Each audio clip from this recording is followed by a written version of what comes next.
Todos conocemos la fórmula. Área es igual a pi por radio al cuadrado. La hemos visto 1000 veces, pero ¿alguna vez nos hemos parado a pensar de dónde salió?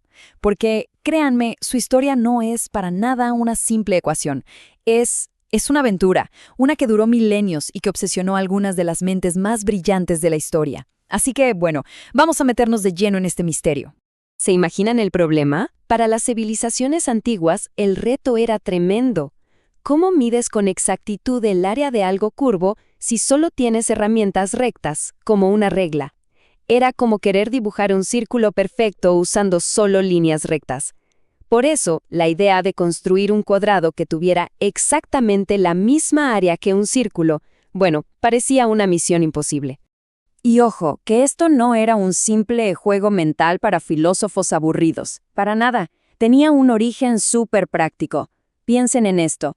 Si eres un agricultor, necesitas medir tus terrenos circulares para saber cuántas semillas comprar o, peor aún, cuántos impuestos pagar. Así que encontrar una respuesta a este problema era una necesidad, pero de las de verdad, de las que afectan el día a día. Lo increíble es que esta búsqueda no fue cosa de una sola persona ni de una sola cultura. Fue como una gran carrera de relevos intelectual que atravesó imperios y generaciones enteras. Empezó con los escribas egipcios, pasó por los matemáticos babilonios y llegó hasta los filósofos griegos. Cada uno fue pasando la posta, aportando su propia pieza a este enorme rompecabezas. Los egipcios, que eran genios de lo práctico, encontraron una solución, de verdad, increíblemente inteligente. En el famoso papiro de Rind dejaron escrita esta regla tan simple. Y uno se pregunta, ¿cómo se les ocurrió? Hay una teoría fascinante que dice que la clave podría estar en un juego antiguo, el Mancala. Quizás observaron que 64 piedras, o sea, 8 al cuadrado, se podían reacomodar para formar un círculo con un diámetro de 9 piedras. Una observación súper astuta. Pero ahora demos un salto a la antigua Grecia, y aquí la mentalidad era completamente diferente. Para los griegos, una buena aproximación simplemente no era suficiente. No. Ellos buscaban la verdad absoluta. Querían una prueba lógica, perfecta, elegante, que no dejara ni el más mínimo espacio para la duda. Y la idea que tuvieron fue revolucionaria. Se dieron cuenta de que si no podían atacar la curva de frente, ¿por qué no rodearla? Decidieron atraparla usando figuras que sí sabían medir, los polígonos. A este concepto, a esta estrategia, se le llamó el método de agotamiento. El primer intento es muy básico. Metemos un triángulo dentro del círculo. Y sí, claro, el ajuste es bastante malo. Deja un montón de espacio vacío por todos lados, pero, hey, es un comienzo. Es el primer paso. Ahora, el siguiente paso lógico, probemos con un cuadrado. ¡Y listo! Ya cubre bastante más área. La aproximación mejora a simple vista. Nos estamos acercando. Y aquí es donde empieza la magia de verdad. ¿Qué pasa si seguimos duplicando los lados? Pasamos del cuadrado a un octógono, y luego a uno de 16, y así. La figura empieza, literalmente, a abrazar la curva del círculo, cada vez más y más pegada a ella. Y esto nos lleva al punto clave. Si pudiéramos seguir haciendo esto hasta el infinito, el polígono, con sus infinitos lados, se convertiría, en el círculo mismo. Su área se iría agotando, por así decirlo, hasta ser idéntica a la del círculo. ¡Brillante! Pero una cosa es tener una idea genial y otra muy distinta es convertirla en una prueba matemática rigurosa, a prueba de todo. Y para eso tuvo que llegar una leyenda, Arquímedes. Aquí es donde se ve su genialidad, porque Arquímedes no solo puso un polígono por adentro, no, él fue más allá, puso uno adentro y otro afuera. Creó una especie de sándwich, una trampa. Sabía, con total certeza, que el área verdadera del círculo tenía que estar ahí, en algún punto entre el área del polígono de adentro, que era muy chica, y la del de afuera, que era muy grande. Y para lograr una precisión nunca antes vista, Arquímedes se puso a hacer estos cálculos que eran increíblemente complejos y todo a mano. Usó polígonos de 96 lados. Con eso logró acorralar el valor de pi entre dos límites súper cercanos. Y la conclusión a la que llegó fue simplemente monumental.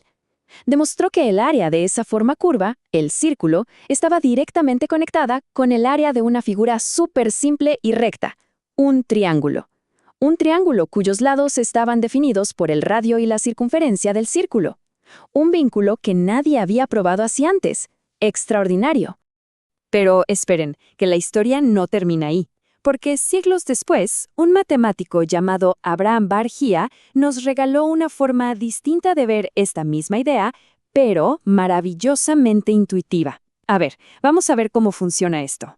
Imagínense que el círculo no es una superficie sólida, sino que está hecho de infinitos anillos, como las capas de una cebolla. Anillos concéntricos súper delgaditos, uno dentro del otro. Ahora, ¿qué pasa si cortamos cada uno de esos anillos y los estiramos? Y luego los apilamos, uno encima del otro, poniendo el más largo abajo como base y así hasta llegar al más chiquito en la punta. Es casi como un truco de magia. Esa forma curva se transforma en un triángulo perfecto.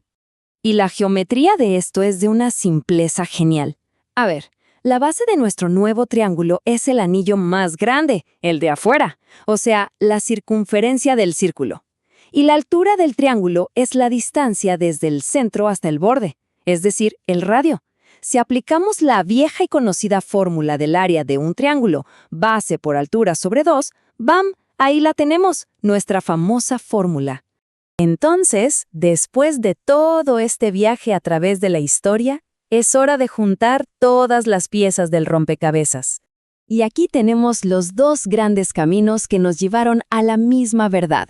Por un lado, el método de Arquímedes, riguroso, complejo, matemático, atrapando al círculo entre polígonos. Y por el otro, el de Barjigía, elegante, visual, superintuitivo, desenrollando el círculo para convertirlo en un simple triángulo. Dos métodos muy diferentes, pero que nos llevan exactamente al mismo lugar, a esta expresión final. Una fórmula que se ve simple, pero que en realidad resume siglos y siglos de curiosidad, de esfuerzo y de pura genialidad. Y con esto volvemos a la pregunta del principio. ¿Se acuerdan? ¿Por qué era imposible cuadrar el círculo usando solo una regla y un compás? Bueno, la respuesta está en el corazón mismo de la fórmula, en el número pi. Pi, ese número que conecta el diámetro con la circunferencia, es un número irracional. Eso significa que sus decimales siguen y siguen hasta el infinito, sin repetirse jamás. Y es esa infinidad la que hace imposible construirlo perfectamente con herramientas finitas. Entonces, ¿por qué importa todo esto? Porque la historia del área de un círculo es mucho más que una simple lección de geometría. Es un ejemplo perfecto de cómo funciona la curiosidad humana. Cómo podemos tomar un problema súper práctico del mundo real, convertirlo en una búsqueda abstracta, casi filosófica, y al final descubrir una verdad hermosa y fundamental sobre cómo funciona nuestro universo. Y todo esto nos deja con una última idea en mente. La próxima vez que nos crucemos con una de esas fórmulas que damos por sentadas, quizás valga la pena detenerse un segundo y preguntarse, ¿qué increíble viaje, qué aventura de la mente humana se esconde detrás de esos símbolos tan simples?